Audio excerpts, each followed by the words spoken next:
今年的香格里拉对话会真的把人给看乐了啊！主办方新加坡是费尽心机搭了个台子，满心欢喜等着看中美博弈的大戏。结果呢，中国代表团直接降维打击，连国防部长都没来，反倒是美国防长赫格塞斯刚上台就给新加坡了一记响亮的耳光。这哪是什么国际对话啊？简直就是一出荒诞的喜剧。那这个所谓的相会啊，其实前2天我就讲过了，中国降级参会的原因，这就是西方国家在新加坡香格里拉大酒店包了个场子啊，搞的一个什么年度批斗中国大会。它表面上叫亚太安全交流平台，其实说白了就是美国大哥牵头，带着一群日韩、菲律宾这些小马仔，每年固定的聚在一起，对着咱们中国是指桑骂槐、吐唾沫星子的鸿门宴。那过去这些年呢，咱们中国人老实呀，讲究个以理服人，君子动口不动手啊。每次相会咱们都会派出最顶级的国防部长级别的代表团，还带着厚厚的资料，胸前别着国旗，西装笔挺的去参会。咱们的想法呢，其实很单纯你们不是对我们有误解吗？行，咱们就坐下来，我一条一条的给你们解释，我们的防务政策是防御性的，我们不称霸。那咱们的将军们在台上是苦口婆心，底下的翻译官讲的是口干舌燥，结果呢，你在这是掏心掏肺人家在底下磨刀霍霍。那不管你是怎么解释这帮西方的媒体和政客这耳朵里全都塞了驴毛，他们根本就不是来听你讲道理的，他们是来找素材的呀。所以那到了今年的2026年，咱们的高层终于一拍桌子，咱不伺候了。今年咱们中国直接没有派出国防部长级别的代表团出席，安排了国防大学的相关人员低调参会。那这招直接把现场那帮摩拳擦掌准备了一肚子坏水要围攻咱们中国的西方政客给看傻了。咱们这边呢是退一步海阔天空，但是可把主办国新加坡给急坏了。大伙儿想想这新加坡在整个亚太格局里，它扮演的是个什么角色呢？说好听点吧，叫中立国桥梁。他们长期依赖美国搭建的武力秩序当保护伞，转头又疯狂赚中国市场的钱。他们办的这个相会最大的目的就是为了彰显自己亚太调解员的崇高地位他们就喜欢看中美两边的大佬在他们的酒店里吵架，然后他们端着茶杯在中间拉偏架，以此来刷存在感，证明自己是不可或缺的。结果今年呢，中国大佬没来直接派了个教授过来，新加坡这个戏台子瞬间就塌了一半，显得就特别的寒酸，特别尴尬。那为了泄愤呢，今年相会的主办方甚至直接破罐子破摔，直接取消了专属中国的主题专场。他们希望中国主动乖乖的配合西方主导的国际规则，好维持他们原有的亚太博弈的表面平衡。但是新加坡万万没有想到美国的国防部长赫格塞斯迈着六亲不认的步伐登上了演讲台。赫格塞斯连看都没有看中国那个方向一眼而是直接把炮口对准了台下坐得满满当当的日韩、菲律宾等亚太盟友。大概意思是说，别一天到晚整这些没用的多边对话会议了，开什么会，喝什么茶，打什么嘴炮。你们以为咱们在这办家家酒呢？我告诉你们美国不允许你们继续搭便车了，以后咱们的规矩改了，把你们办会的钱、买茶叶的钱全都给我省下来，去造军舰，去扩军备，去买我们美国的武器。从今天开始自己的场子自己掏钱罩着，谁要再想一毛不拔的躲在美国身后蹭保护，我第一个收拾他。此话一出整个相会死一般的沉默。大家可以想象一下当时台下那些人的表情。日本和韩国的代表估计冷汗刷一下就冒出来了，心里面是疯狂骂娘，说好的保护伞呢，怎么突然变成了强买强卖的军火推销员啦？菲律宾的代表估计腿都软了，完了，本来就穷的揭不开锅呀，这下要把底裤都当了，买美国的破铜烂铁了。而最尴尬最绝望的是主办方新加坡，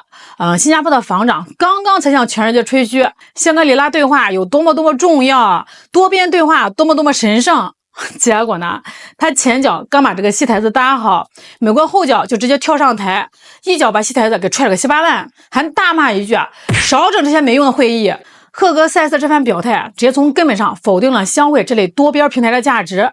那各位可能会问了这美国防长是不是出门没吃药怎么在国际大会上连装都不装了，直接开始跟小弟们收保护费了？其实这事儿呢，你得往深了看。赫格塞斯这次当众掀桌子，破口大骂，看似是情商低，实则是暴露了美国在2026年这个时间节点上最真实的也最无奈的战略盘算。这番喊话核心透露出了3层重磅信号，这才是这出大戏的戏。第一，地主家也没余粮了。那过去几十年，美国在亚太地区当老大，靠的是美元，靠的是把第7舰队往那一摆，告诉小弟们，你们别怕，好好跟着我混。中国要是敢瞪你们，我替你们揍他。那有了美国这句承诺日本啦、韩国啦、菲律宾这些国家，其实呢是很鸡贼的他们疯狂发展自己的经济，而在国防开支上就是能抠就抠。那遇到事儿就躲在美国的航母后面嚷嚷，这就叫搭便车。但是现在呢，美国自己国内的经济是个什么烂摊子国债滚到了几十万亿美元，造船厂连个锈迹斑斑的驱逐舰都修不明白，产业空心化严重，地主家真的没有余粮了。所以赫格塞斯直接摊牌了，我现在没钱了，从今往后保护费必须涨价，日韩非你们全都给我强制增加军费，强制扩充军备，最重要的是必须全款采购我们的美制武器，自行分担防务压力。说白了，美国现在呢就是想把这些盟友当成提款机和第一线的炮灰。还有第二，撕下伪善的面具。这次狠狠打脸新加坡绝不是口误而是美国战略转向的必然。那以前美国实力如日中天的时候喜欢搞这种多边大会，为什么呢？因为在大会上他一呼百应可以享受众星捧月的快感，可以在几百个国家面前审判别人。但是现在呢，那随着中国在国际上的影响力越来越大，很多国家在大会上不听美国使唤了，甚至敢公开顶嘴了。美国就发现这种人多眼杂的多边平台越来越不受自己控制了。所以赫格塞斯的意思很明白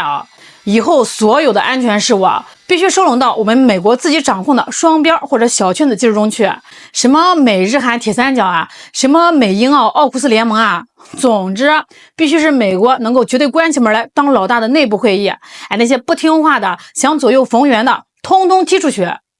还有第三美国正在疯狂战略减负和转嫁风险。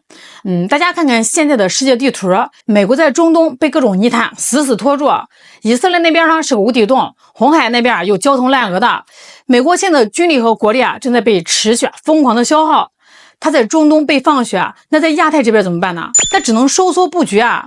赫格塞斯的逻辑是我不能在亚太再硬杠了，万一真的擦枪走火，我可兜不住呀。所以我必须让你们这帮盟友顶在前面撑场面，去跟中国耗，而我美国自己则要抽身出来，躲在后面掌控核心主动权，随时准备收割你们。这就叫死道友不死贫道